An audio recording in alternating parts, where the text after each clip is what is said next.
नमस्कार दोस्तों, क्या आपको पता है अभिमन्यु भगवान कृष्ण का पूर्वजन्म का बहुत बड़ा शत्रु था। पौराणिक मान्यताओं के मुताबिक पिछले जन्म में अभिमन्यु श्री कृष्ण का शत्रु हुआ करता था। उसका नाम काल यमन था।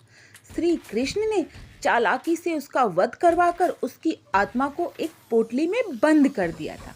एक बार कृष्ण की बहन सुभद्रा ने गलती से वो पोटली अपने हाथों से खोल दी। फिर क्या था, पोटली से आत्मा निकलकर सुभद्रा के गर्भ में चली गई और अभिमन्यु का जन्म हुआ।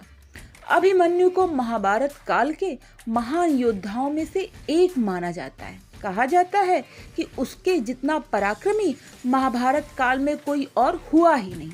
महज 16 साल की उम्र में उसने अकेले ही कौरवों की प्रमुख सेना को जख्मी कर दिया था। महाभारत के युद्ध में अभिमन्यु ने दुर्योधन के पुत्र लक्ष्मण, रुकमार्थ, बृहदबाला, शल्यपुत्रों, दुश्मनारा समेत कई योद्धाओं को मार गिराया था।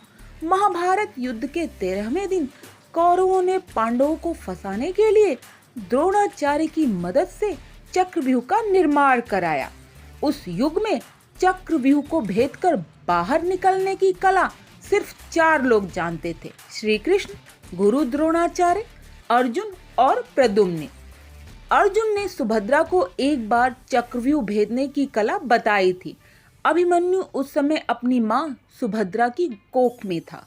वह इतना बुद्धिमान था कि मां की कोख में रहते हुए ही चक्रव्यूह में प्रवेश करने की कला सीख ली।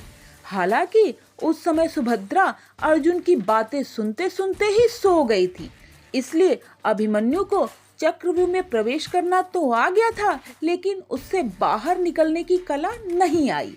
युद्ध के दौरान अभिमन्यु चक्रव्यूह के अंदर घुस गया। वह लगातार लड़ता हुआ चक्रव्यूह को भेदता चला गया।